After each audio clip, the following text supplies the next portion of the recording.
Hey, what's up, everybody? Welcome to episode number 1 of Leeson Learned, the brand new podcast here. We've just started. Thank you so much for joining us, whether you're watching this right now on video, on YouTube, or listening wherever you get your podcasts. We appreciate you joining us. This has been something I've wanted to do for quite a while and have finally been able to do it. Just to give you a quick explanation here of what this show is. Basically, I started doing stand-up comedy when I was 14 years old. I got into this, basically while I was in high school. Started doing amateur nights. Started performing stand-up comedy at I'd go to school during the day. At night, I would go perform stand-up comedy wherever I could get on stage. And then I graduated and hit the road and have been doing that pretty much ever since. And now have been at that for over 20 years of my life, performing all over, basically all over Canada, all over the United States. And if you've seen any of the YouTube clips, any of our stand-up clips here on the channel, or if you're listening to this on the YouTube channel, The Jeff Leeson Show, first of all, thank you very much. And secondly, you'll notice that my style is very improvisational. It's got a lot to do with people. I'm very curious about people, and that is why I have started this podcast. I am very curious, and I wanted to learn about all types of people. We're going to have comedians on this show. We're going to have entertainers of all kinds, musicians, artists, entrepreneurs, basically anybody that I think has a really fascinating, interesting story that I can learn about and sort of get to the bottom of, and that I think you guys would enjoy. I'm going to have them on the podcast here each and every week. We're going to do this weekly. I believe these are going to come out every Thursday, and I could not be more thrilled for our very first guest. If you're going to do this, you got to come out of the gate hot, and there's no way to come out of the gate hotter than with our first guest. That sounded weird. That was a weird thing to say. Coming out of the gate hotter? I don't know what that means. I'm sorry, but I'm very, very excited for our first guest on the first show, episode number 1. We're kicking things off with one of my favorite comedians in the world. This guy is absolutely hilarious. One of the best live comedians I have ever seen. He has appeared on Just for Laughs. He's got a special on Netflix. Not only a stand-up comedian, an amazing actor as well. He's been on the show Mr. D. He's also one of the stars of the critically acclaimed show Rami, which is on Hulu. And I could not be more excited to welcome my very first guest, Mr. Dave Merheje.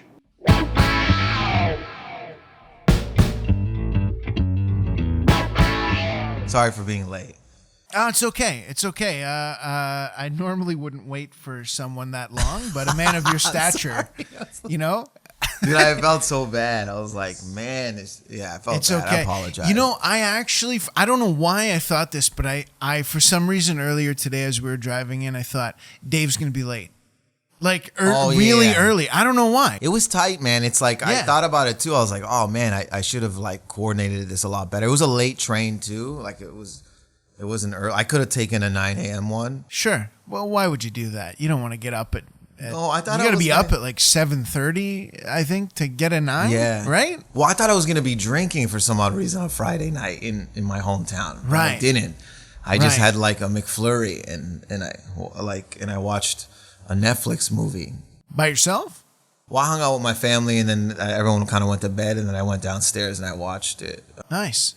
What movie? It was a movie called Verse. It was about British rap battles, like rap battles, but it was in England. It was like out of London, I believe. Interesting. Yeah, and it was like a battle rapper, Shoddy Horror, was in it, like acting, but that's his real like he's a battler in real life. Right. But he was playing a battle rapper in the movie. Well, either way, man, I appreciate you being here. Late or not, you're here, and I appreciate it. You've set a record. You're now the first person to eat while on the show. Yeah. Brought pizza with you. Yeah. That was a power move to me. Was not only were you late, you brought your food with you. You were later as a result of having to get food. I was like 3 minutes later. Exactly. This was the one it was like right downstairs the Right. next, and I was like, oh man, I just wanted to have energy too. I was like, man, I don't want to be, I want to, because like I know you and I think highly of you. So I was like, I don't, sometimes you might do. I can tell by the way you showed up late with food. But hear me out. There's other podcasts that maybe I would be like, whatever. I could have low key energy, Right. but you want to have energy. I wasn't for going to this fail one. you, Right. What I'm basically Thank trying you. to say is that I failed a lot of other podcasts. Right. So You didn't want to do the same thing here. I was already late. I was Right. like gonna bring my own food. I don't want to come in with whack energy. I want to be upbeat. I'm curious, for those other ones, were you on time? I was on with time. less energy though.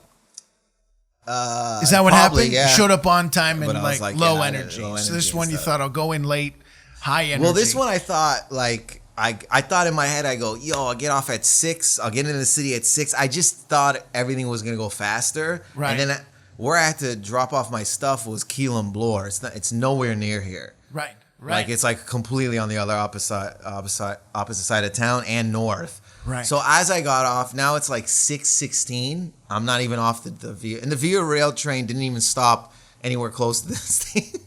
For some reason, I thought I was like, are we here? And then I got off, and a comic sister was there. She was like, I don't know how to get. I've barely used the Via Rail.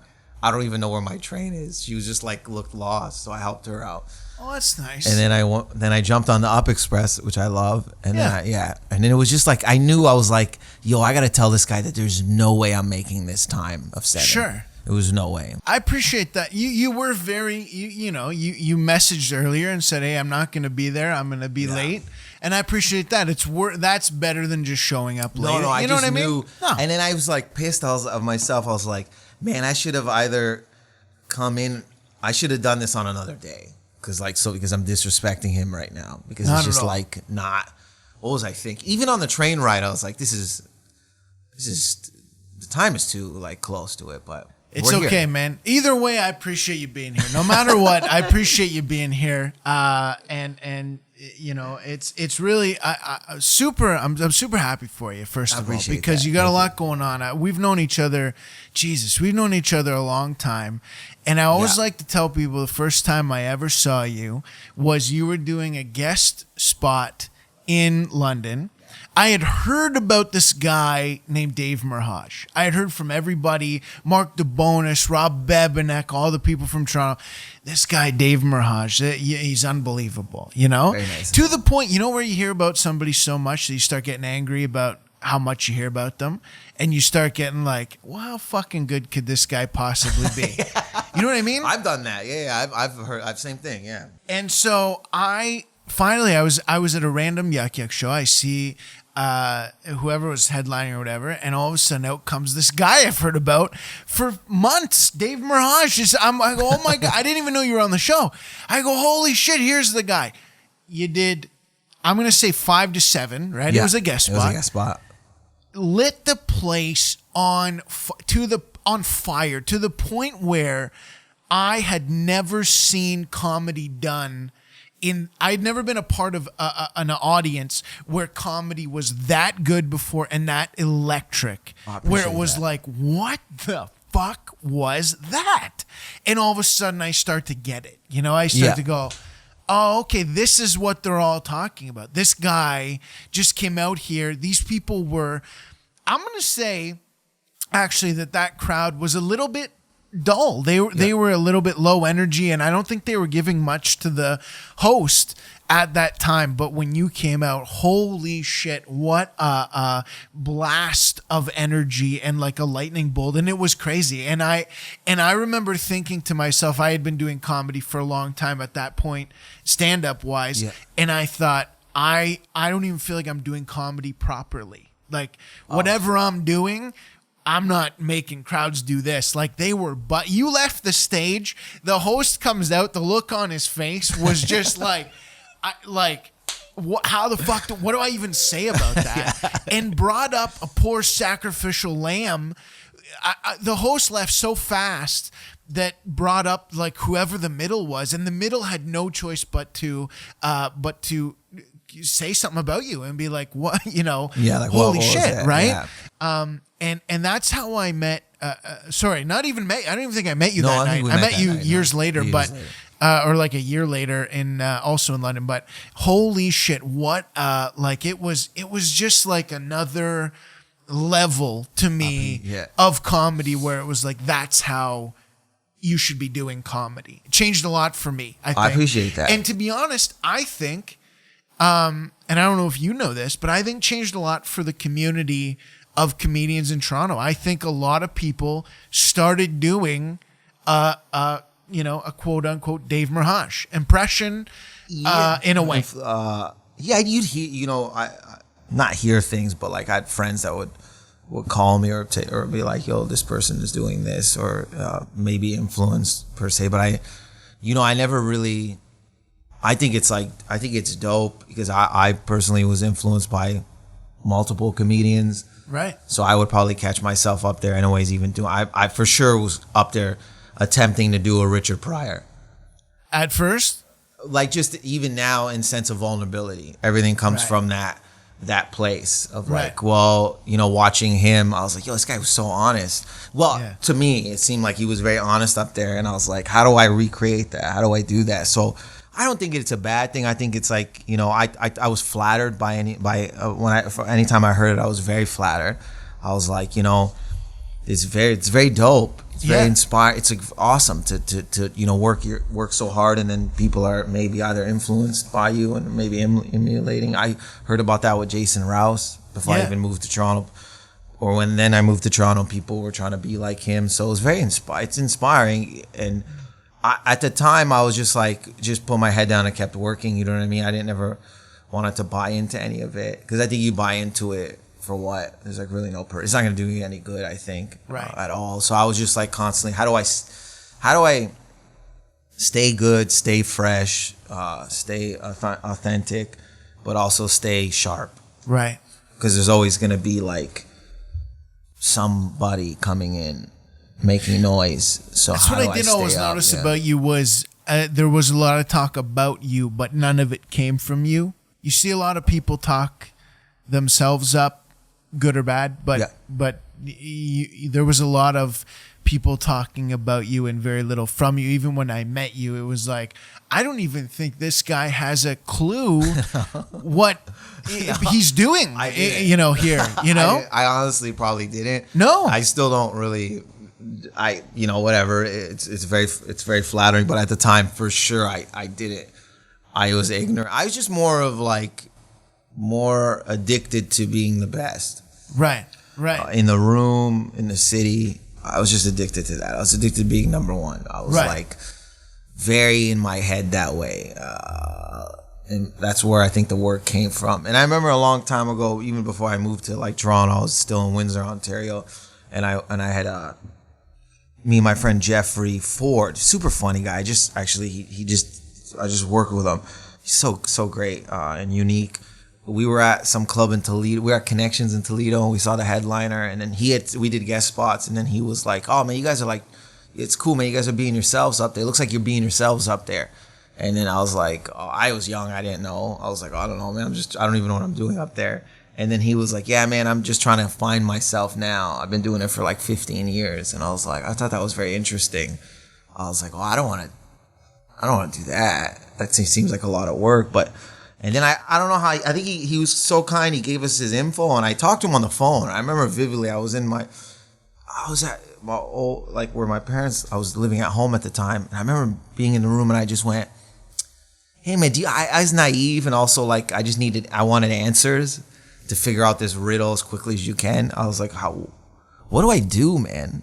How do I get better? Or how do I get seen? And he goes, "Just let the stage teach you." I remember that's what he said. And I just didn't know. Obviously, I was like, whoa. I was like, fuck, maybe that wasn't the answer I wanted. Because I was like, man, that means I got to do a lot of work.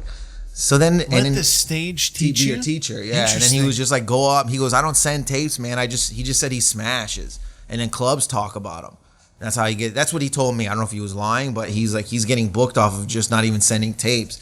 And then someone told me Rouse would do 5 sets a day or night, sorry. And then I just was like, I just got fixated with that idea of like being a workhorse and beating Rouse's numbers. I remember saying to myself, I was like, I'm going to do more than what he did. I'm going to get on stage more than him. And it just became like an addiction. And then I also was like trying to write up there too. I was like trying to find whatever I was trying to do. So for me, it was like more, I had a better time going to a shitty open mic instead of sitting at a cafe and writing. Because I would do that before. But I found it way more funner for me just to be at these. So people would always be like, man, you're just like an open micer. You're always at these open mics. And what they didn't know, how would they? It was like, that's how I was building my act or my style. But I knew. So you would go in with an idea multiple ideas. And just get up there and just. That's how I'd hash it out. So I'll be doing these, like all these dumb. Were you taping it, filming it? No, I was paying attention. I was listening to it, like in my head. Like the audience. Yeah. What are they reacting what they were to? picking up on. So a lot of people were like, this guy's just an open micer. But what they didn't understand is like, again, why would they? I wasn't telling anyone. I was just doing it for myself, obviously. But I was like, I'm just building here. Like I obviously don't want to stay on this scene, these rooms. Right. But this is my notepad based. So I'm just gonna. So then. Did you ever write anything down after write that notes. point? I wrote a bunch of. I had notes. I still have notes. I use my phone to write notes. It's not like all off. Like, I just write these ideas down, or I have an idea and then I construct it together in my head. I think about it all day or for 4 days until I get it up there. Right. Yeah. And how old were you? Because let's go back a little bit. You were born in Windsor, Ontario. I was born in Windsor, Ontario. My parents are from Lebanon. They moved. My mom moved to Windsor when she was young, and my dad, I think, in his late 20s. And they moved. They met in Windsor, so they're Lebanese. And then I think around my mid 20s, I moved to Toronto, Ontario. So I went to college and shit. What are you have siblings? I have siblings. I have my sister Mary. I'm the oldest. Then it's Mary, John and Joe. Joe and John. Well, you're the oldest. I'm the oldest. Me and my sister are in our 30s, and they're in their 20s. Okay. And still close to all of them? Always. We have group chats. I just was with them. They're the homies. Yeah. Yeah. I love them dearly. So very family. Yeah, it's a very family oriented. Right. They just were all at the show in Windsor. It's like a squad. We don't we're together. Right. And so how old are you when you first of all, what is your first memory of how stand-up comedy came into your life? My Uncle Brian, who married into the family, I think married, but he was with my aunt, Nejla.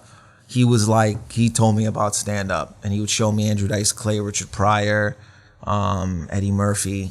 And you're how old? Maybe younger than 14, maybe 12.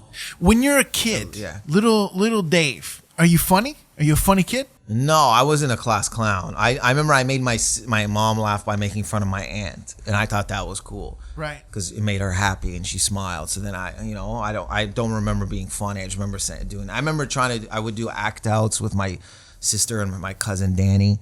So we would make these fake sitcoms, and we'd be like action, and then we'd record tapes because I'm dating myself here. You wrote them, or you were enacting whatever you saw?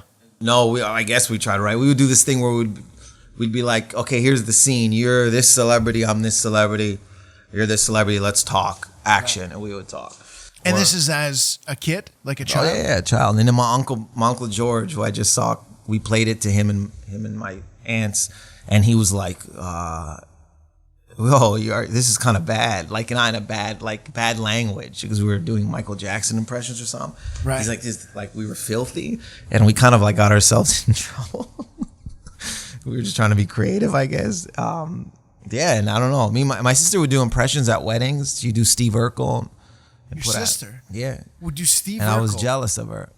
I remember I told her years later. I think I told her then. I was like, it was so sad. I was at the wedding. Everyone was around her, my uncles and my cousins, and they're like, look at Mary. And I'm like, yo, but can someone look at, and I had nothing. I had no impressions. Or she was killed. I still till this day remember how dope she was with it. She put she did Steve Urkel from Family Matters so naturally. It was brilliant. I just still can remember it. And she did the laugh. Right. It was great. But she didn't care about she wasn't trying to be an entertainer. Right. I was trying to be. At the time I didn't know. I would do imitations of commercials when we watched TV as a family, and I'd spit it back. This is what my mom was telling me. I would do imitations of wrestlers because my dad took me to a lot of wrestling events in Detroit. My cousin Roger, I was a kid. He'd bring me into his room, and there would be this girl. He's like older, and he'd be like, "Yo, do Macho Man Randy Savage or Hulk Hogan for us." So I'd do the imitation and leave. And then when I got older and I saw him, I remember he was at a show. I go, "Yo, you were fucking those girls, right?" Was he? He giggled, but it was like Yeah. he was probably making out with them. But I was like this little kid that was like, he's like, "Yo, look what my nephew could do." Right. Or my cousin, sorry. That's gold. I mean, you bring a kid in. Yeah, and I'm doing and I used to be able to do Macho and Hogan. Right. Because I was like, I loved wrestling like so much. My dad was taking me there. Still, do you still watch wrestling? Or? Yeah, not as like as I was back then. Like I went, my best friend, also super funny comedian Patrick Hakeem. He's more into it than I am.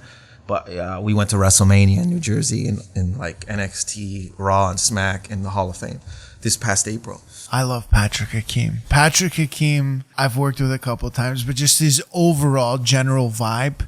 You know how when you meet somebody for the first time, you're like, this guy's fucking amazing. Yeah, he's naturally one of the most naturally funniest people I've ever met. Right? Yeah. He's one of my favorite people. So when you go to high school, in high school, are you a funny guy? Are people in high school thinking this guy's going to be a comedian, or what are they thinking? They didn't think that. I wasn't the class clown by any means. I would make fun of the class clown to whoever was next to me very quietly so that the class clown doesn't hear me and beat the shit out of me. Right. But I remember someone in college, some Windsor Life magazine did like this thing, and this girl underneath it commented like, "Man, you were so quiet in college." And I remember I clicked on her picture. I was like, "Oh man, I remember her." And I was very quiet in college and and probably in high school. Like I was a quiet person in class, and probably to them, if they saw me now and they saw how I am on stage, it wouldn't add up to some people. Right? They'd be like, this guy wasn't like outgoing like that." So yeah. Right. But again, I was watching something on Chappelle and Seinfeld, the comedian with Cars, Coffee, the show. I fucked it up big time. Comedians, Cars, Coffee, the show. I apologize. But yeah, I know. I just didn't put it. All he needed was in and getting, and he nailed it. Look, man, there's a little secret juice that I'm drinking. A little secret juice. But no, Chappelle said something like he's more of himself on stage than he is off stage, because on stage, and for the longest time I was always trying to get, well, I still am like how I am off stage on stage, like as close as I can, but that's not real, because on stage I'm more honest with myself and not scared as I am off stage. Off stage I'm very passive, but on stage I'll say whatever I feel I want to. Right. But off stage, I'm a very passive human being and stuff like that. So it would make sense why these people are like, "Oh, this guy's a comedian. This guy didn't say anything funny. He was very quiet and shit." Right. I get that a lot more than you would think. Right. Where someone's like, "That guy's a comedian." Right. I get that all the time. My mom pulled out report cards of teachers writing, "Jeff never speaks in class, but is very funny, like if spoken to." Yeah, like, that's how we're probably the same person in that way. It's like I wasn't one to be like, I still am uncomfortable being like, "Hey," right? It gives me all sorts of anxiety in my head. But if you talk to me like we're doing now, I'll tell funny stories and of course, funny. But yeah, I was the same way. Were you like? Was there someone in high school that either you hung out with or you knew of that was fucking hilarious in the social realm? Like they could never do stand up, but you're like, they're so funny. How is this guy fucking killing right now? Yeah, there's a lot. There was a guy, he never went to school with me, J-Dog we call him. It was Jason, and we worked at AccuCaps, and it was J-Dog. But Jay was like the funniest guy to me, dude. He would high five people on his way out of his shift. This is like 6 a.m. or 6 p.m. people would start, and it's like a long hallway. So he's like, "Dude, watch." He's like, "I'm gonna high five people." I go, "You're nuts, dude. People hate coming here and hate leaving. It's a 12-hour shift." And you just see J-Dog be like, "High five, man," and just high fiving. And then one time, I think he hated the job too. I hated it. So I would fake shit. Like I just go into the stall and not pull my pants down. I'd sit on the toilet. And I would just fake shit. What's the company? AccuCaps in Windsor, Ontario. Okay. So what do they do? they make gel caps. I don't know if they're still there, like for Dimetap, and so yeah. So I would just sit on the toilet, and I'm sitting one time, and I'm doing this. I would tell my manager, whoever, I'm like, I gotta go to the bathroom. I was going to the bathroom 5 times a day. They think you had Crohn's disease or something? They knew something. I don't even know. They probably. So I look down and I see these feet. I go, this guy's not taking a shit. For sure. I know this trick. I'm doing this trick. And for some odd reason, I just go, because I knew the feet too. I go, are you I go, Jay, dog? And he goes, Dave? And I go, what the fuck are you doing? He was like, fake shitting, man. And then we just realized that we both hated the show. And we've been fake shitting for months. But it just synced. One time it synced together. And we got to, and then we just, and he was so funny to me. He still is. Like, there's a lot. My cousin Mike Moss, when I was a kid, he just came to the show. I mean, he's never seen me, I think, perform live until like Thursday. And I'm closer to his brother. But was he blown away? Was he like? I think in a sense because it was kids. I was younger than we were kids at his. Of course. So I tell his brother, and I told him, I go, dude, you make us laugh. He was like Jim Carrey to me when I was younger. Right. I just like, he was older, and then we would go in the room, and he'd make these funny faces, and he had great facial feature movements, like how he would. And so there was by far extremely way more funnier people. Like, to answer your question in a long-winded way, is like so many, man. I can't even. There's countless amount of people. Yeah, I had the same thing, man. I grew up with so many people that I was like, hey, these people are even now. Like, when you go out now, right? Yeah. Even now, if I go out with certain people, they're hilarious, and I'm just chilling watching them. Dude, my brother Joe is so funny, man. He knows how to put stories together. He can do 40 minutes on my dad, probably just the same as way I could. Yeah. Wow. Yeah, I laugh. He told a story about my dad yesterday that I was so funny that I was like, couldn't stop laughing. So a lot of times we'll talk, and I'll get ideas. I'll just take the ideas like from, because he'll be like, yo, you should use this. Right. Dad did this. So I'll be like, oh, and he's like, you got to talk about this. Because he doesn't want to do it. What does he do? What's his job? He manages a nightclub and a clothing store. And he does interview. He interviews rappers when he can and wants to and stuff. But yeah, he's like he's way more popular than in our town. Everyone knows him. He's just very more charming, way more outgoing, way more talkative. Just knows how to talk to people. I don't know how to do that. The idea of going to places where he goes, sometimes clubs, and the way he's walking and maneuvering just gives me a whole bunch of anxiety. Right. And I was like, I don't want to be a part of this. But yeah, he's so funny to me, man. Very, very funny. How old were you when you started doing stand-up? Oh, I did my first set when I was 19, and I bombed badly at Yuck Yucks. It was a competition. Funniest comedian in Canada they were searching for. Is this in Windsor? Windsor. They came to the Windsor Yuck Yucks. I bombed badly. What happened? I just tried to jam 7 minutes into I was talking so fast. I didn't know anything about comedy. I think I was trying to tell a joke about how when you go into the bathroom and you're trying to take a shit, but when you hear someone come in and you think you're alone, you just get nervous. So you just start to like your ass gets lowered to the toilet because you think you don't want them to hear the splash. It was bad. It was bad comedy. I should have tanked, and I just bombed badly. And you're 19 at this point? I was 19, yeah. 19. And so how quickly after that did you get back on stage? Not long. I went up, but I didn't know anything about hard work or how to build an act or nothing. I would just go on stage twice a month. I would do guest sets. And then the manager at the Yuck Yucks was like, I came in once. He's like, I'm not giving you a guest set. I go, why? He goes, you don't put in any work. You don't watch anyone. These are national headliners that come in. You don't watch. Fuck that. You're not getting a spot. You were doing well, but then people are exceeding you because you don't want to put in the work. So then he kind of like retooled my mind a little bit. And then I started reading a comedy book called The Comedy Bible, and I just started to put a lot more time. Then he that was really the push. And I started to go to Michigan and do open mics. So I was out there like 7 days a week. So I think after I graduated from college, which would be, I spent 4 years in college, so 19 plus 4. What did you take in college? What was your... Advertising for a year because I was waiting for my best friend at the time, Hugo, to come in because he took a year off. So Hugo came in and we switched to marketing. Hugo dropped out 7 or 4 months in, and then I graduated with a marketing diploma. I gotta thank Hugo, man, on the law, because he was my inspiration. I just wanted to be with my best friend at the time. That's why you took this course? Yeah, Hugo was the man. Hugo has dimples, bro. Hugo was a Mexican guy in Windsor, bro. He was my best friend in high school. I still talk to him. So I was like, yo, when Hugo, I would have took a year off too, but my mom, I think, was like, you're not doing that. Wow. So I was like, and she was like, just, you can do what you want, but just get me an education. So I did that for her partially. So where did you go? What school? St. Clair College in Windsor. Oh, in Windsor. Okay.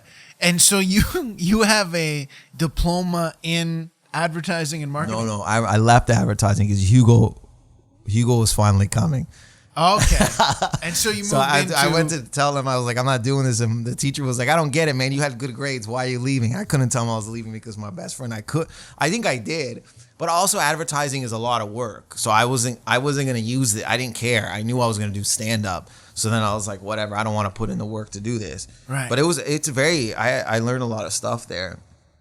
I had an HR diploma too and stuff. So, but my parents were super supportive of comedy from day one. They still are.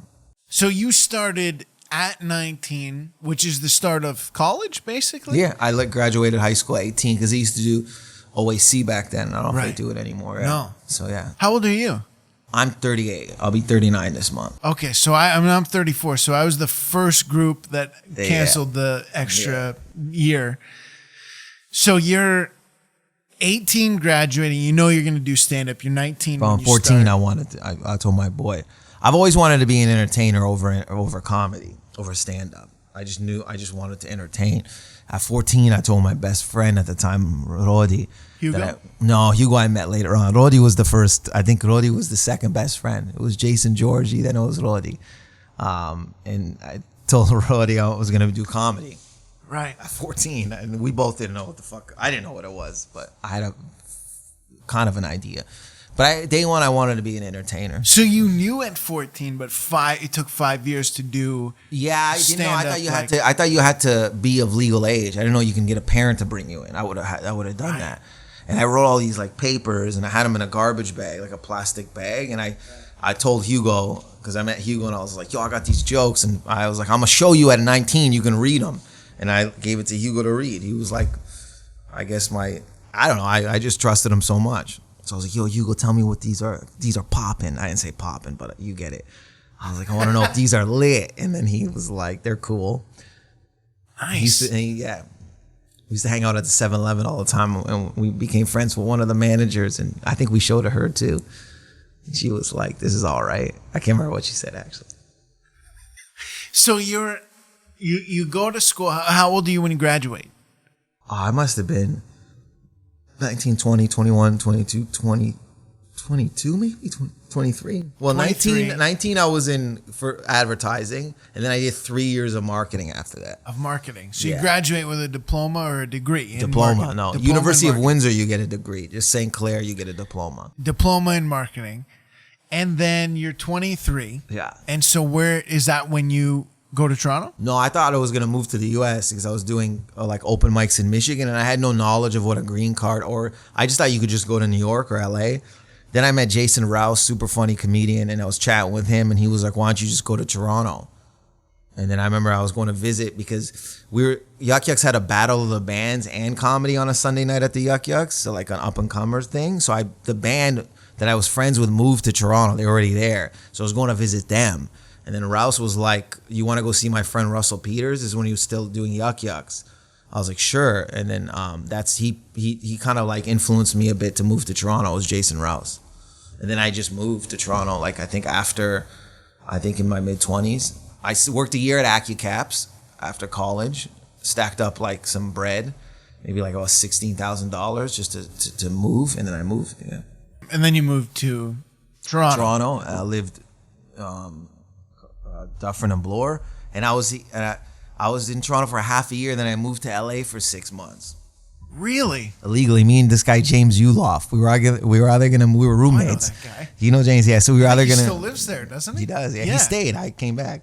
He was like, we're gonna either go to Australia or LA. I was an idiot probably, but it was fun. And then I moved. We went to LA. It was me, him, and this guy Darren that lived from Windsor, an older comic that lived. And then I think Phil, who was in the band, originally that they're not a band anymore. So majority of them moved back to Windsor or Leamington area, and Phil stayed out there. So it was me, Phil, and James, I think, for a while as roommates. And then me and James went to LA, and James stayed. I came back after half a year, and I really got focused. I got robbed out there by pistol whipped and shit. It really kind of fucked with my head in a sense of like, what am I doing, man? Like, you know what I mean? Like, Where did this happen? In LA, like Fairfax and Melrose area. It wasn't in a wildly dangerous area. They were just robbing people who were staying in the hostel, and I wasn't even staying at the hostel at that time. I just knew people that were there. I was going to my friend who I met out there. She used to be in the hostel. She started renting an apartment. So I leave this club, this bar, and she's like, come stay with me because I don't think I had anywhere to stay. On my way, I was like, yo, I'll get some Tylenol before I come to your house. On my way to to get the Tylenol, these two kids pull up on me with the gun, put it to my head. I give them everything in my pocket. They hit me in the temple with the gun, kick me, and then I stagger to the street. And they were like, well, I think they said run or we're going to shoot you, and I ran.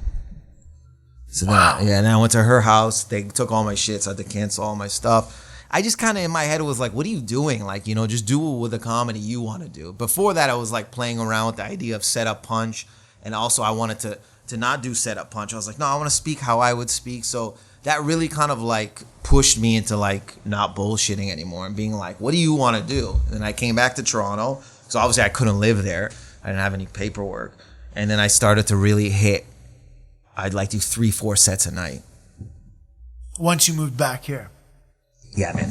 So that moment for you're getting hit in the head with a gun. Yeah. Kicked after, which was stupid because I already got hit with the gun. Right. Yeah. Right. They tell you to run. I think they said run or we'll shoot or something like that. I just know I was like, fuck, I might get shot in the back. I might die. I just kind of was like, what's the point of, like, they could just kill me. There's no point. Yeah, you know, I saw their faces. They weren't wearing masks. But that inspires you to just not be the your bullshit. authentic self. Yeah, just not the bull. I didn't know what I was like in between, and I was watching a lot of Richard Pryor stuff.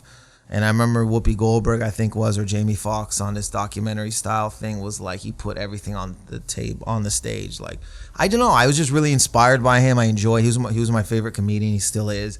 And I was like, oh, I want to be like that. So then I was like up there playing around. I didn't know. I was just like, I had to set up. But I just wanted to share ideas and stories about myself and just come from like a heightened version of who I was. So you come back to Toronto, mid-20s.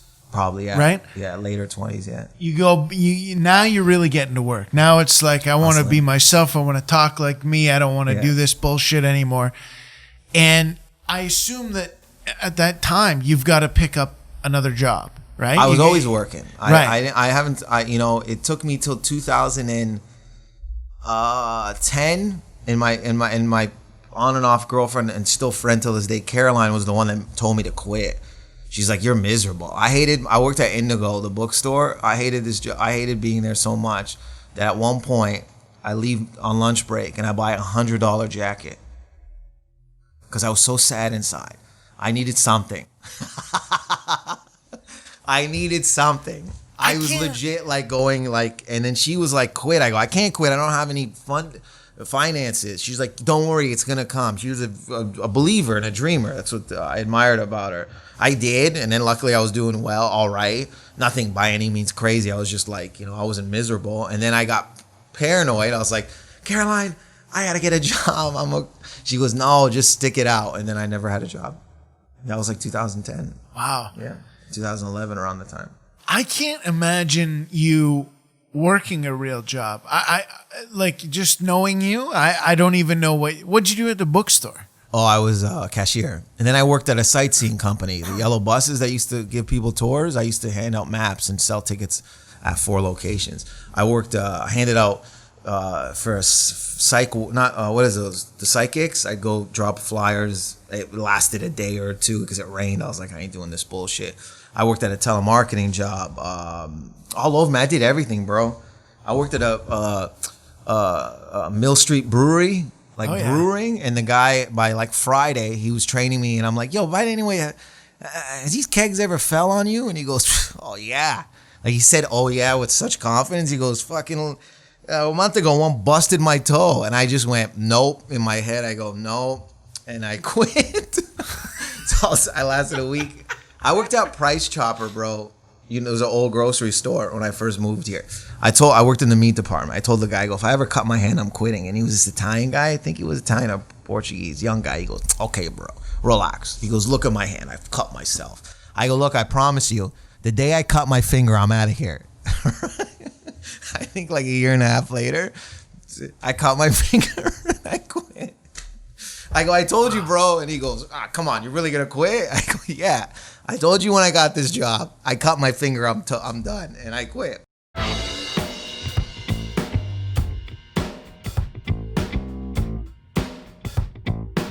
This episode of Leeson Learned is sponsored by the Big Fish Steak and Lounge in Sarnia, Ontario. One of my personal favorite restaurants in the world. I was going to say in the country, but no, in the world. They have some of the greatest food I have ever had. Every single time I eat there, I think to myself, it will never get better than what I have just eaten. And the next time I go back, they top it once again. It's that good. If you live in the Sarnia area, make sure you book your reservation for lunch or dinner, or hell, book your reservation for both right now. Do it tonight. What are you going to cook for dinner tonight? Probably something awful. Don't do that. Head on over to the Big Fish Steak and Lounge. If you don't live in Sarnia, I suggest you make a trip down just for the food, or if you're going to be in the area, stop in and have one of the greatest meals you will ever have. This episode is also sponsored by the Car Lot, etc. in Sudbury, Ontario, where they make buying your next vehicle very, very easy. Let's say you go online, you find a vehicle that you want to test drive, but you can't quite make it in. No problem at all. They will bring the vehicle to you so you can take that test drive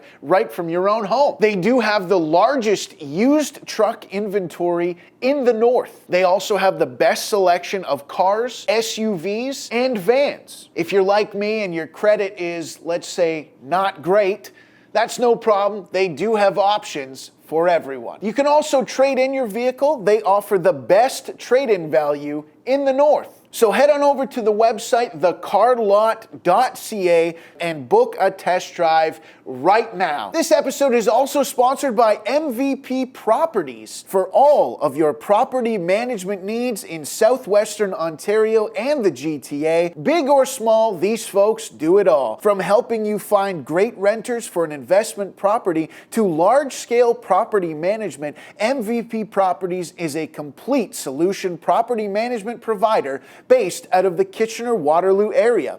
Problems with your current property manager? No problem. Give them a call. They'll be happy to give you great service at a reasonable rate. Visit mvpproperties.ca or call toll-free 1-844-284-RENT. That's 1-844-284-7368, or locally at 226-499-4687. MVP Properties, a proud sponsor of Leeson Learned. This episode is also sponsored by Laughing Viking Studios in Toronto, Ontario, Canada. Laughing Vikings is a digital media studio and live entertainment production company turning delusions into reality. Located in the heart of Toronto's TV and film district, the studio is the ideal home for creators. We are home to comedians, actors, podcasters, photographers, and filmmakers who need a convenient and flexible space to create. Book your studio time for self-tapes, podcasting, film shoots, photo shoots, casting sessions, workshops, and rehearsals, and ask about their memberships. Visit laughingvikings.com today.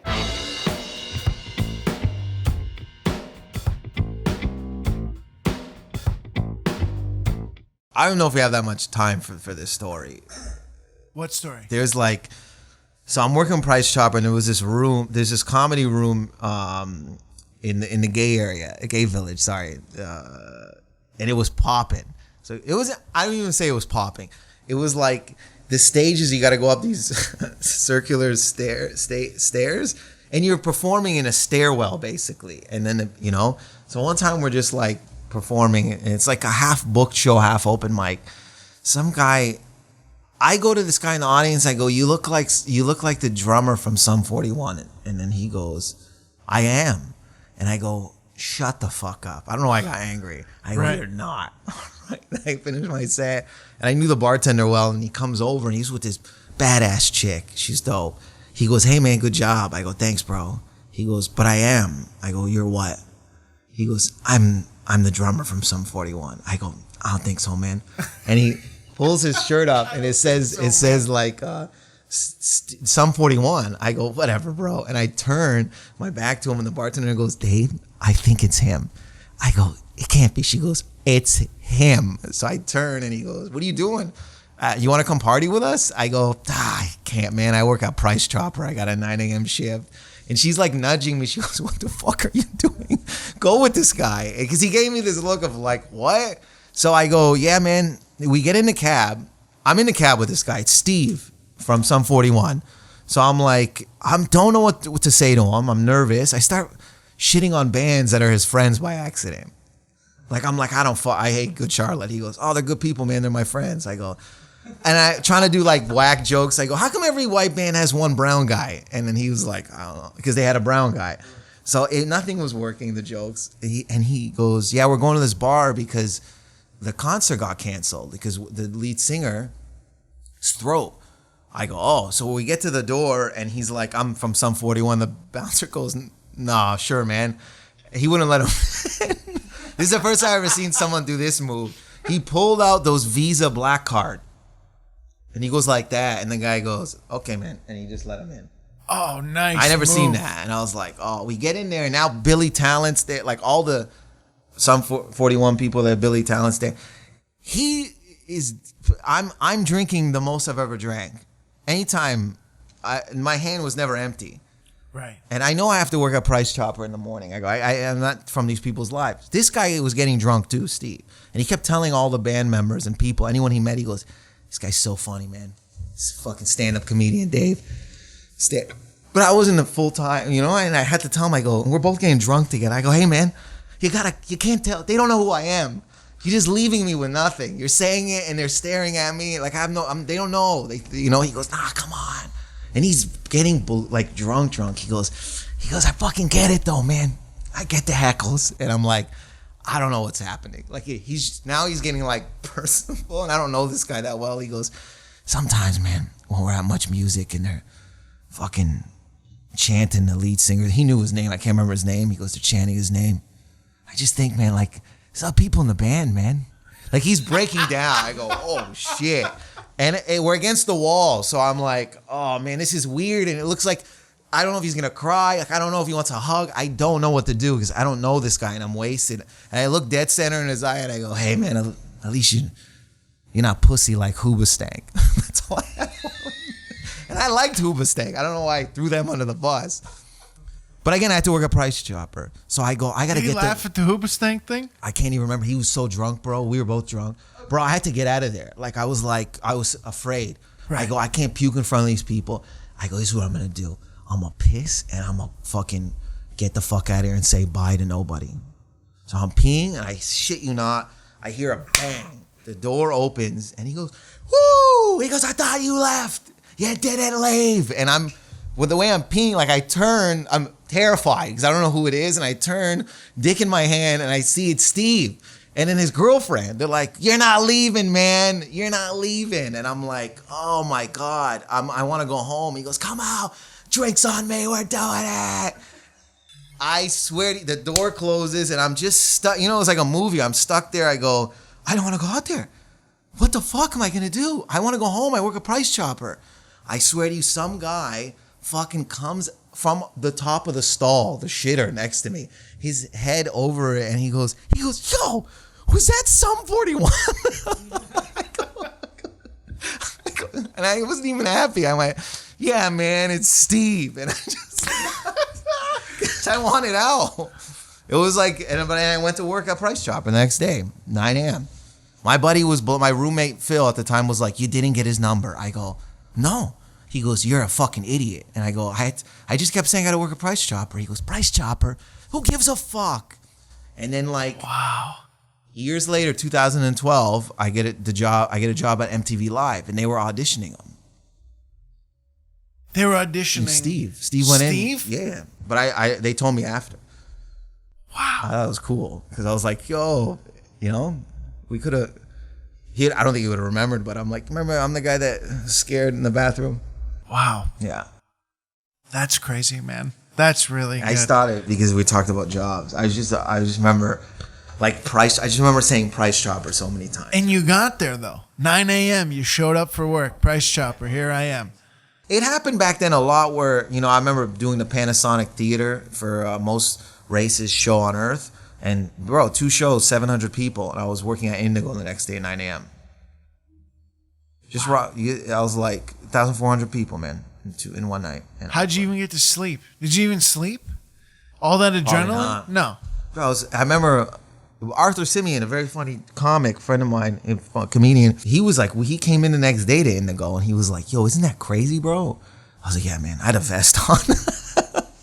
I remember leaving the cashier to talk to him and someone else, another friend, and I was like, dude, that was wild last night. 700 people, man. Any other jobs that you had? I know you mentioned you worked on the sightseeing tours. Is it a bus tour? Oh yeah, I never did the touring, but I used to work at Papa John's. Okay. And Armando's Pizzeria. Yeah, I was a delivery driver in college. Wow, in Windsor. In Windsor. Okay. Yeah. Wow. So all jobs and before you had kind of in comedy, you're still in comedy. You're still doing the stuff at night. You're still doing the open mics. You mentioned doing the fucking theater show, 700 people a night, two shows. Dude, I would sleep in my uniform sometimes at comics' houses, like on the floor, because it was just closer to Indigo, their house. So I was doing 2-3 sets a night and working 9 to 5. I would come home, sleep for an hour, eat, and then go out until like 4 a.m. I did that for I don't know how many years, 6-7 years, dude. It was too long. Right. Too long ago to remember the exact dates. But it wasn't this wasn't night and day. This wasn't overnight, or it was like a lot of. I worked. When people are like, sometimes now comics are like, oh, you don't know, you don't have a day job. I go, yo, I had one, man. Right. Multiple, and I swear to you, 9 to 5. Come home, sleep, go do comedy. 3-4 sets a night. Right. Straight out, man. And it was 2010 when you stopped doing the day job stuff? I think around then, and in 2011 I won Homegrown at Just for Laughs, and then I know that definitely around that time I didn't have a day job no more. Was winning Homegrown at Just for Laughs, was that your first sort of big break? For me, it was because that's another thing too. Is like you think some of these things will catapult you or get you to a place, and sometimes they don't. That's just the reality of it. For me, I think a lot of people didn't trust. They would see my act, and at the time it was pretty chaotic and not organized. So I think with Homegrown, you had to come up with a 7-minute set. So I was able to do that and win. I think they saw me in a different light, a light maybe that made it easier for them to book me in other places. I think that's what it did for me personally, because a lot of times people are like, oh, you're unstable, or you don't really have an act. So it allowed me to showcase that side of me that I knew I had, and it helped me immensely. So prior to that, people are thinking that you're not structured. You're just kind of winging it. You're off the cuff. I remember a guy who used to manage me, a long time ago. He was talking to the booker, and they were asking him, "Do you know what set he's going to do?" And he was like, even if he told me before the show what his set was, I know by the time he gets to the stage, it's going to change. So I don't know. I remember he had that talk with me. He was like, I need you to do set. I remember too, it was on King Street. I was like being a punk about it. So come on, man. Why? And he's like, just give me 7 minutes. I was being difficult for no reason. Because I was just, I don't know. I can't really, maybe I was too high on my own supply. Maybe, I have no idea. I just was being difficult. And he was like, 7 minutes, man. That's all you got to do. And then I practiced it and I got to 7, and he was right. I was able to do other things. I got booked for a lot of things after that I normally wouldn't. And so that started, all the stuff you started getting booked for started with Homegrown, started with winning that. And then I was also getting into the habit of trying to book shit on my own. I wasn't with Yuck Yucks or anyone. So I was taking it from him. I learned from him. He taught me, so I would just reach out. I learned from you. I learned from Ryan Denis, another very, very funny comedian. I started to book stuff on my own. I started to actively go out west. I started to, start to do this independent thing, and I was able to make money.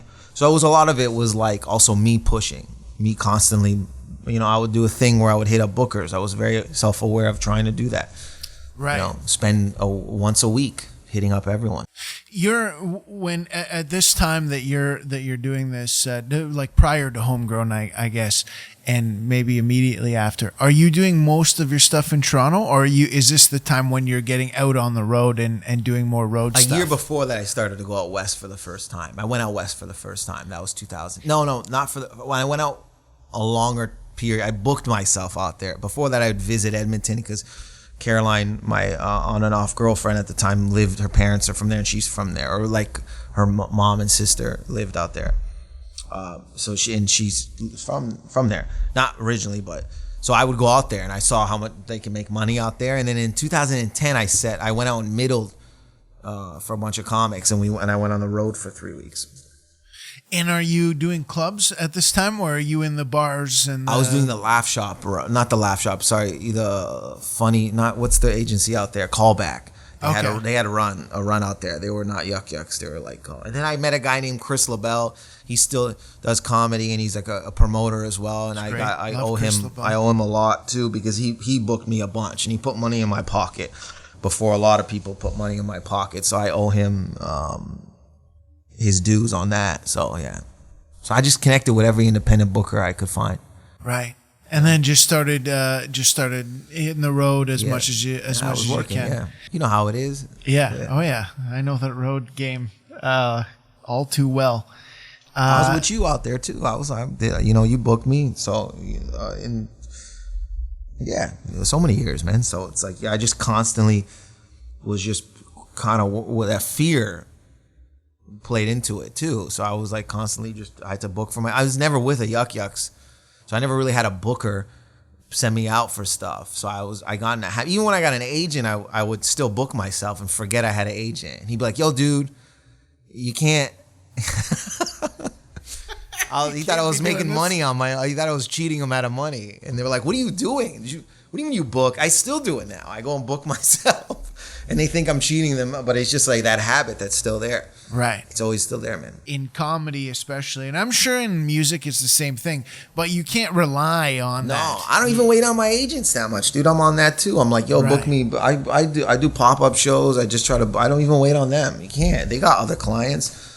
Ain't nobody gonna worry about putting food in your mouth except for your mom and your dad. Right. That's it.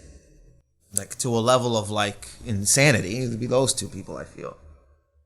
With the success you have now, you have two specials. You had good friend Brad Grammer, which won the Juno, which for the album, and the specials on Amazon and Vimeo and and the iTunes and all the streaming and Apple, which is fantastic. I will say that anybody that wants to see like some just fucking straight up hilarious comedy, go watch Good Friend Bad Grammar.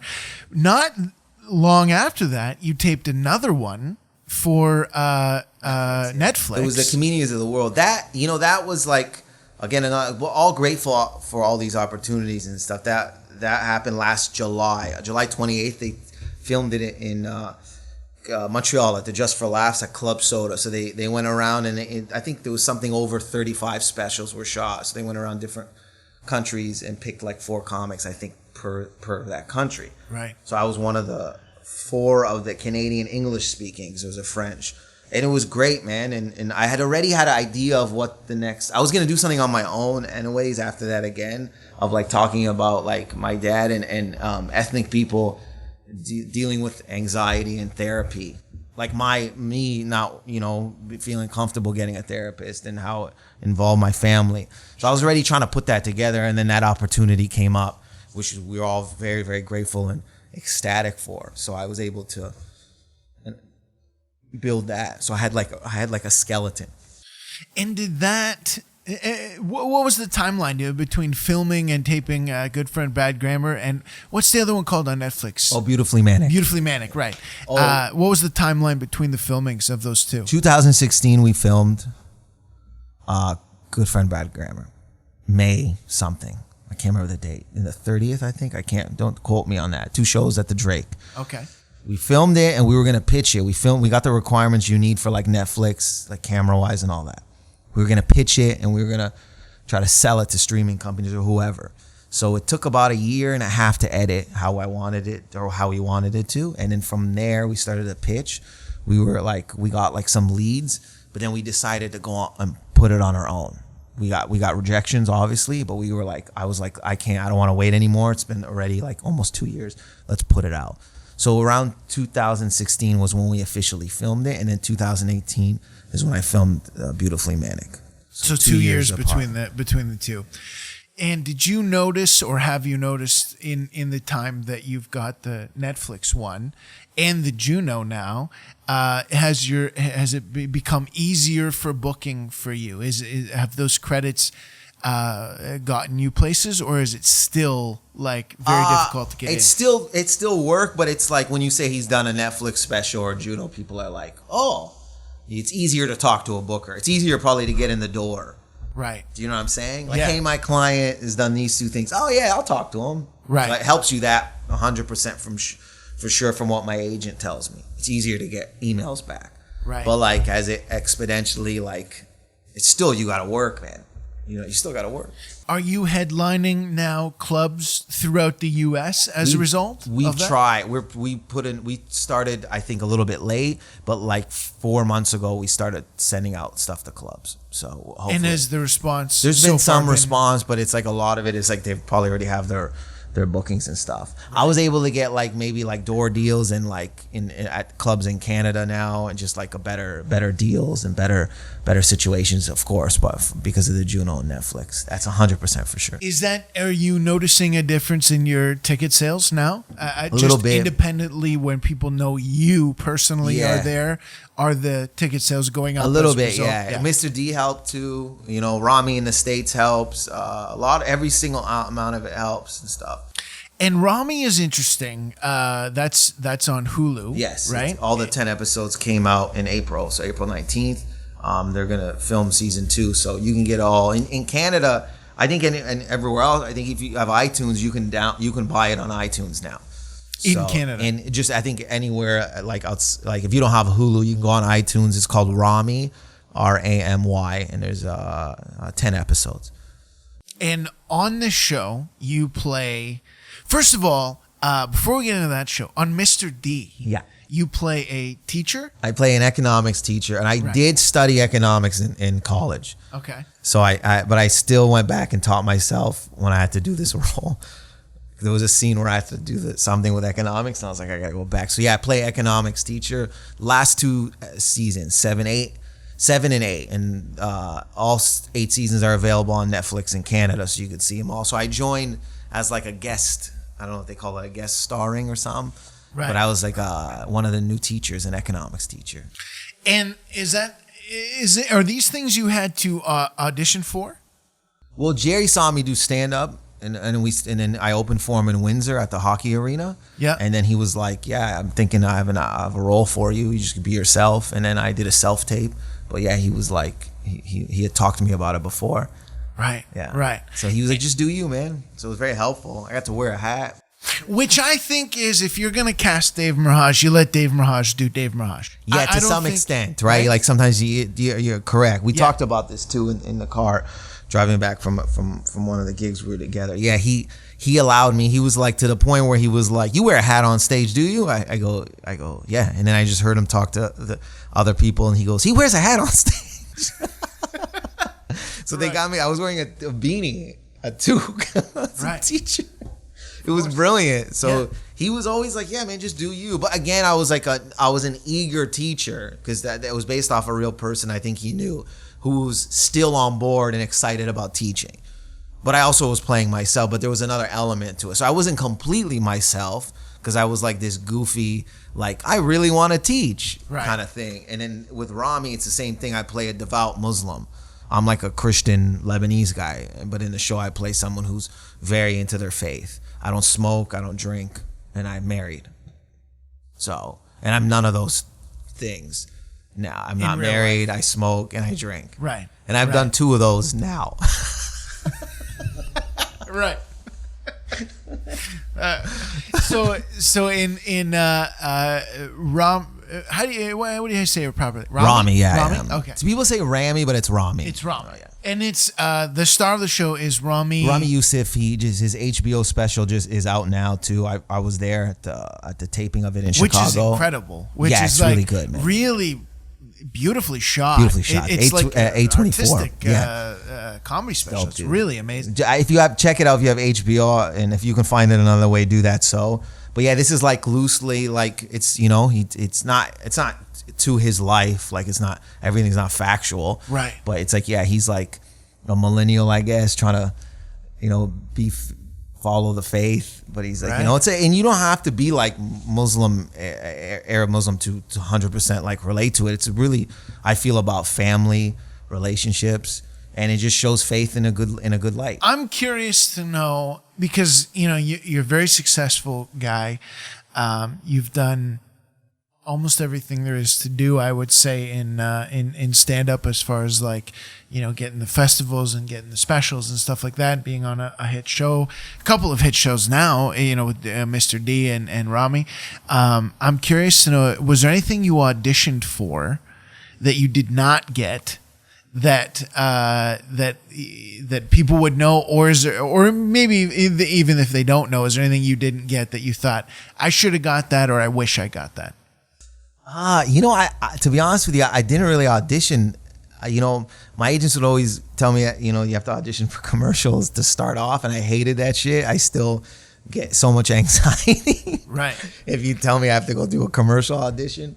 But I didn't really audition heavily, you know what I mean? Like with MTV, when I did MTV Live, I think it was Rob Ross was one of the writers. He Facebooked me. He goes, "They're all doing auditions. You want to do it?" And I was like, "Yeah."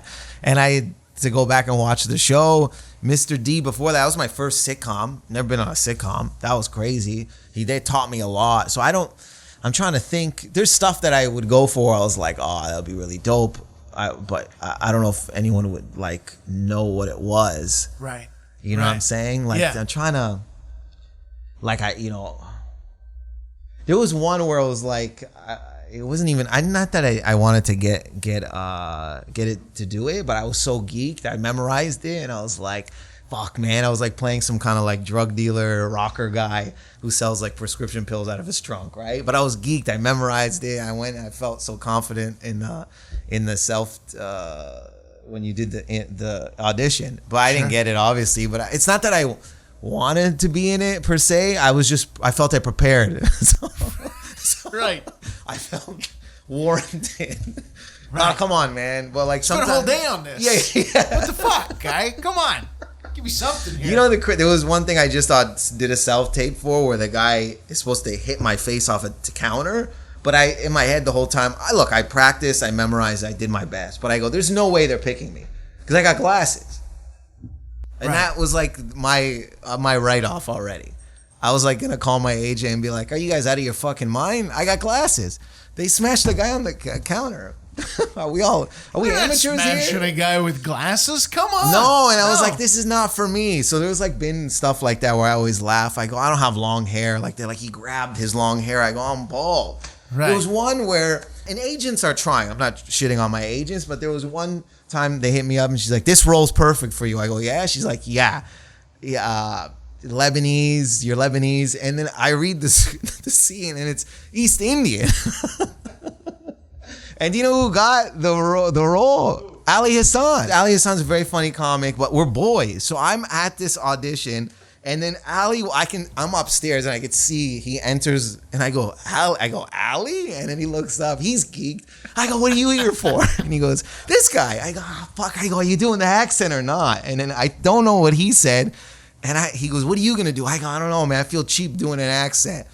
And I was like, I ain't doing anything gonna make me, bro. I walked in there full. I went, you guys want me to do the accent or not? And they're like, whatever you feel. I punked out and did the full blown accent. Walk out, and then Ali's like, "What'd you do?" I go, "Accent." I didn't get it. Ali got it. It was Man Seeking Woman. He played at the convenience store. At a convenience store. That one again wasn't like I was just like, they're just funny. I wish I don't have one exactly where I was like, oh man, I wish I got that. I want to talk a little bit about stand-up again, traveling around. Worst bomb that you have had, not in the early days when it was typical, but once you got a feel of it, just one of those nights where you know what you're doing, but just something goes sideways and it just goes off the rails. Thunder Bay, Helsinki, I think it's called. They do 4 shows. First 2 shows go great on the Friday night. 250 people there each show. I knew some people that lived there. At one point during one of the shows, this guy's talking and he goes quiet after. I go, what happened to that guy? After the show, I go, my friend Carl, who's from there, walks up to me. He goes, sorry about that fucking guy that was talking. I go, oh man, do you know him? He goes, nah, but I told him to tone down. I go, when? He goes, during your set. So during my set, apparently Carl walks over because it's dark, I can't see anything. Tells this guy, he goes, if you don't shut the fuck up, I'm gonna kick your ass. So I go, Carl, you said that? He goes, yeah, man. He should respect you. And I go, fuck, I wish Carl was at every show. Just fucking man. John Wicking the situation. So he goes. So I'm feeling good. I'm wearing my favorite jacket, like a varsity jacket. I'm feeling good. I'm in Thunder Bay. I go up and I pick this guy in the front row, French fuck I think he's originally from Quebec, and we start riffing with each other. Bro, we're bombing together for 30 minutes. We bombed. And I tell him. You and this audience member? Yeah, he wouldn't stop. I wouldn't stop. I tell him, bro, this is done. We bombed together. It's not your fault. It could be my fault, but it didn't work, right? And behind him is these 2 white guys, skinny and a little bigger white guy. This skinny white guy, I swear to you, 200 some people, quiet, goes like this. And before that, this hippie lady was heckling too, but not so bad, right? She does massages or whatever. She let us know. This white guy goes like this, out loud. It's quiet, and then he goes, for the love of God, for the love of fucking God, tell a joke, man. Tell a joke. Nobody's saying it. He keeps going, tell a joke. For the love of God. And we're all stopped. We're like, we don't know what's happening. And I go, I'm sorry, man. I go, but I only have 8 minutes left. Right? I fucked up. He fucked up. We fucked up together. I'm so sorry. The energy girl comes on stage. She goes, do you want a hug? I go, no. And she just comes on stage and hugs me. Energy girl? She's the girl that was heckling too. She was like the yoga or something. Okay. She comes up because she thinks I need a hug. So we hug. Mid-performance? Yeah, after that guy yelled at me. With 8 minutes left, do you need a hug? And I don't do a joke. I do my what is my act, and it's not going well. So I bomb. People are coming up. They're like, they felt bad. They're like, that guy's a piece of shit. But I didn't care because I told the guy, I go, bro, look, to be honest with you, I don't really care. This is going to be a story I tell when I go back to Toronto. Right. And he left. He didn't beat me up or anything like that. I'm in the back and everyone's like heartbroken. I don't care. I got 4 shows. 2 went great so far. It happens. And then I'm sitting in the green room. And the lady who took over, because her husband is a comic, he passed away and he used to book that room. So she took it over. Bro, I feel this hug from behind. Like I was like, who's touching me? The lady who booked me hugged me. She's like, oh, you handled that well. Like someone died. I was like, again, I still don't give a fuck. So I drink with Carl. I think Carl came that night or the night before. But the best part of that whole, not the best, the most dangerous. So me and Carl are drinking. I'm not watching what Carl's drinking. I'm having fun. And Carl's like, what are you saying? I go, the Sandman or whatever. He goes, I'll give you a ride. I go, cool. We're driving. I go, Carl, you hungry? He goes, yeah, I could eat. I go, Burger King? I go, yeah. We go through the drive-thru. He drops me off at the hotel. I talk to Carl the next day. I go, Carl, man, thanks again for taking me to Burger King. And he goes, we went where? I go, Carl, you took me to Burger King. He goes, to be honest with you, I don't remember that. Carl wow. was full-blown, I think, blackout drunk and drove me. I go, Carl, dude, we talked. We were through the. He goes, I don't know. Was it good? That summed up Thunder Bay, man.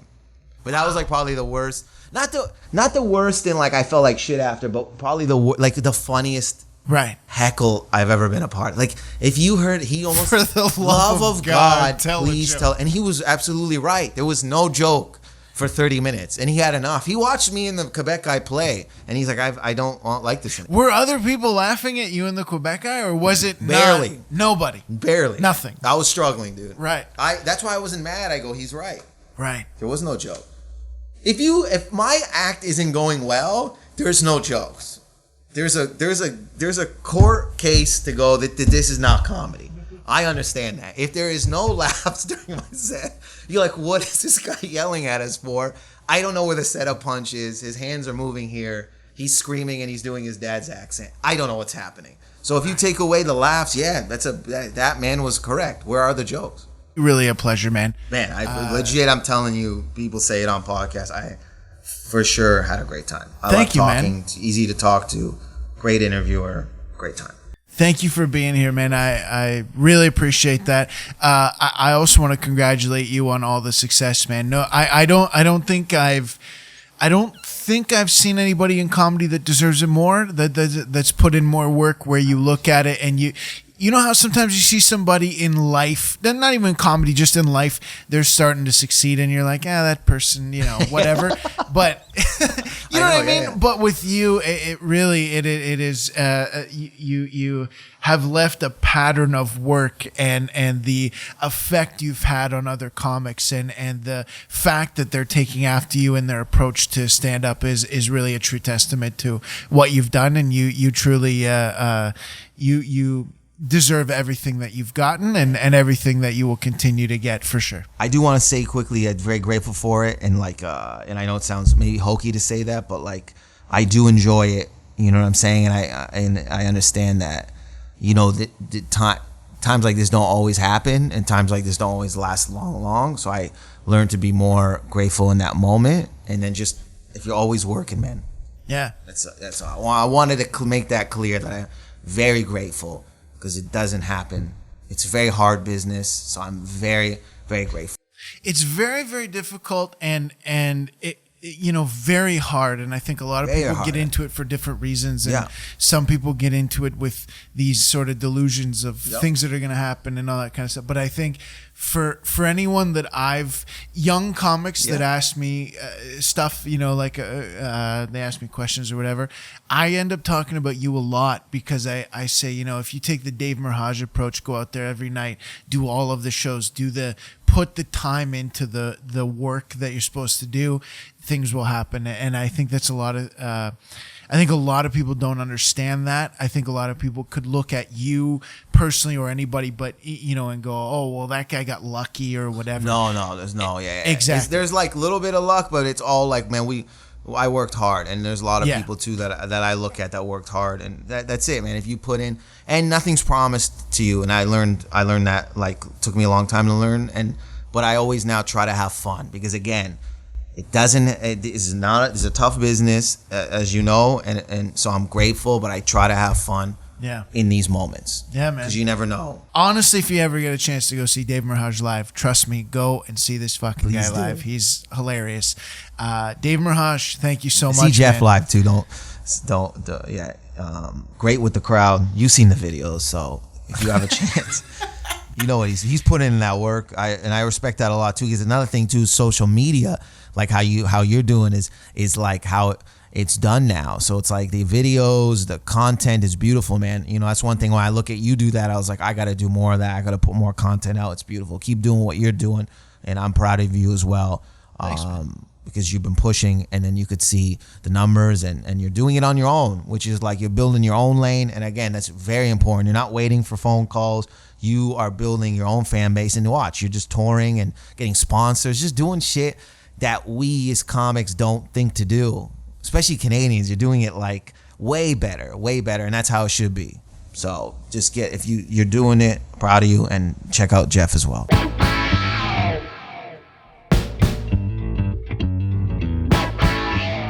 Well, there you have it. My thanks to Dave Merheje for joining me here today. Thank you so much for being a part of this. I want to thank once again all of our sponsors. I hope you guys enjoyed this. Like I said, this is episode number 1. We are going to be doing this on a weekly basis, and we hope that you join us each and every week here on YouTube or wherever you get your podcasts. Make sure you follow Dave on all social media platforms, Instagram, Facebook, Twitter. I believe everything is at Dave Merheje. And once we can get back out and get touring again, make sure you go and see Dave Merheje live. He is one of the best stand-up comedians that there is. Check out his special currently on Netflix. Check out Rami, that is on Hulu. He's fantastic. And I cannot thank him enough for doing this and for being a part of our very first episode here on Leeson Learned. Thank you guys so much for being a part of this. Thank you for watching. Thank you for listening. And I hope to see you again next week when my guest will be Canadian musician Robbie G. Thank you guys. Have a great week. See you next time.